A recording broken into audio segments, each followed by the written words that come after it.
उज्जैन के इतिहास में अगर आप खंगालेंगे तो बहुत कुछ मिलेगा। वहां की संस्कृत विरासत और उसके इतिहास के पन्नों में सब कुछ स्वर्णिम अक्षरों से लिखा है।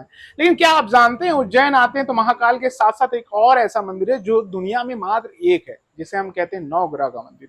उस मंदिर की खासियत क्या है, यहीं से जानते हैं। कई सालों से यहाँ दुकान लगाते हैं, बहुत सारे श्रद्धालु मिलते हैं और यहीं के लोग। नाम क्या हुआ आपका? आर्यन राठौर। क्या राठौर जी, क्या मान्यताएं हैं? बाकी सब तो लोग जानते हैं, किस तरीके से मान्यताएं और क्या क्या खास है? ठीक है, सबसे पहले तो आपको जय श्री महाकाल। जी जानकारी है इस मंदिर की कि ये मंदिर मंगल का है। जी और मंगल का मंदिर जो रहता है ये पूरे भारत और पूरे विश्व में एकमात्र है। जी ये एकमात्र मंदिर है इसलिए क्योंकि ये जन्मभूमि जन्मस्थली है। जी जैसे महाराष्ट्र में शनि शिंगणापुर में शनि की है, पुष्कर जी में ब्रह्मा जी की है, उसी प्रकार से उज्जैन नगरी के अवंतिका खंड में मंगल की है। जी अवंतिका ये उज्जैन नगरी का पुराना नाम है। बिल्कुल प्राचीन इनका है। जन्म इस प्रकार से हुआ था कि जो शिव जी है, शिव जी का जो मस्तक का जो पसीना है वो पसीना गिरा था जगह भूमि पर। और जैसे भूमि पर गिरा था, भूमि यहाँ पे दो भाग हुए थे, तब जाके मंगल भगवान जो है वो यहाँ पे शिव के रूप में विराजमान हुए थे। तभी से उनको शिव के पुत्र भी बोलते और भूमि के पुत्र बोलते। भूमि के पुत्र इसलिए बोलते कि ये भूमि के भाग से इनकी उत्पत्ति हुई थी, और शिव के पुत्र इसलिए बोलते हैं कि शिव जी के पसीने से इनकी उत्पत्ति हुई थी। बस फर्क इतना है कि शिव की सवारी है, अपन नंदी देखते हैं, लेकिन यहाँ पर आपको नंदी की जगह भेड़ सवारी देखने को मिलता है। इसका कारण ये रहता है, यहाँ पे जो महामंगल विराजमान है वो मेष और वृश्चिक राशि के स्वामी है और भूमि पुत्र है ये। तो अंदर इनकी माता जी भी देखने को मिलती है, जो माता प्राचीन भूमेश्वरी है, जिन्हें पृथ्वी माता बोलते हैं। अगर आप पूरी उनकी एक परिक्रमा लगा के आ जाओ या पृथ्वी की एक परिक्रमा लगा के आ जाओ, एक सामान्य माना जाता है। आपने कर्क रेखा ट्राइब ऑफ कैंसर का नाम सुना ही होगा। कर्क रेखा इसी मंदिर के शिखर के ऊपर से होके निकली है, जो जाती है महाकाल और महाकाल से जाती है सोमनाथ। और जिस स्थल पे आप खड़े हुए पूरे भारत का मध्य स्थल है। जैसे इंसान की नाभि होती है, ये मंदिर जो है पृथ्वी की नाभि पर टिका हुआ है।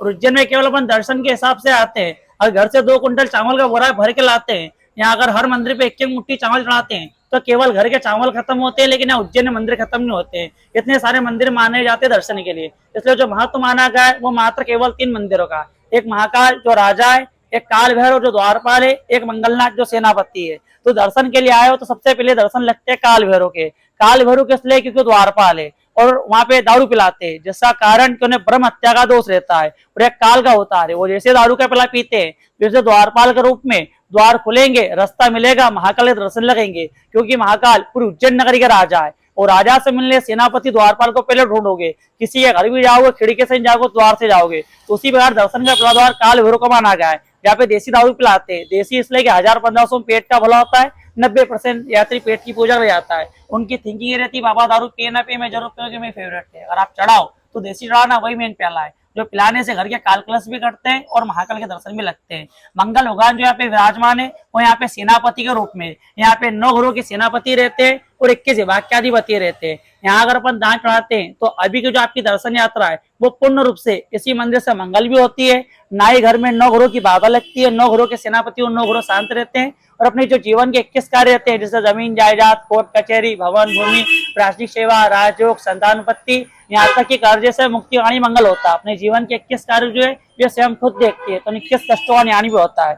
शनि मंदिर जाते हैं, बोले शनि का दोष ना हो, फिर भी यहाँ पर लोहा, कपड़ा, काला तेल, काली उड़द चढ़ाते हैं। उसी प्रकार मंगल भगवान को भी लाल चीजों का पंचदान चढ़ाने का ऐसा ही महत्व है। लाल चीज में चढ़ता है इनको एक लाल कपड़ा, गेहूं, मसूर, धातु, श्रीफल, रक्तचंदन। और सबसे ज्यादा महत्व रहता है लाल दानी रतन मूंगा। ये मूंगा रत्न इसलिए चढ़ता है क्योंकि जब इनका एक जन्म हुआ था, एक अंगाई की तरह लाल हुआ था, इसलिए इनको ठंडक देने का रतन दान होता है, घर के नहीं मिलता है। और ये दान चढ़ाओ तो नाम सरनेम बोल के चढ़ाना है, इसका ज्यादा महत्व है। क्योंकि अभी आप दर्शन के लिए आए हो, जन्मस्थली पे आए हो, जो पूरे भारत में एक ही है।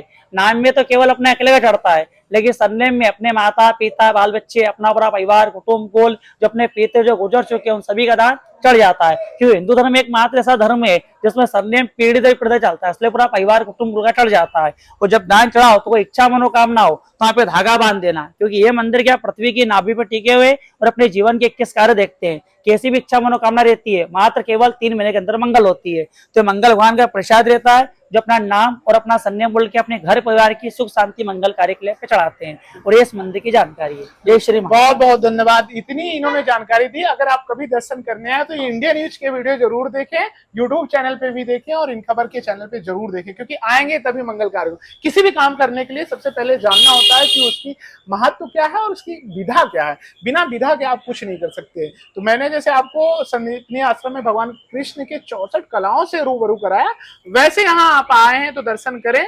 तो महाकाल के बाद अगर आप दर्शन करने हैं तो आप यहाँ जरूर आए, क्योंकि इनके बिना मुझे लगता है कि आपका जीवन और आपका दर्शन दोनों अधूरा है।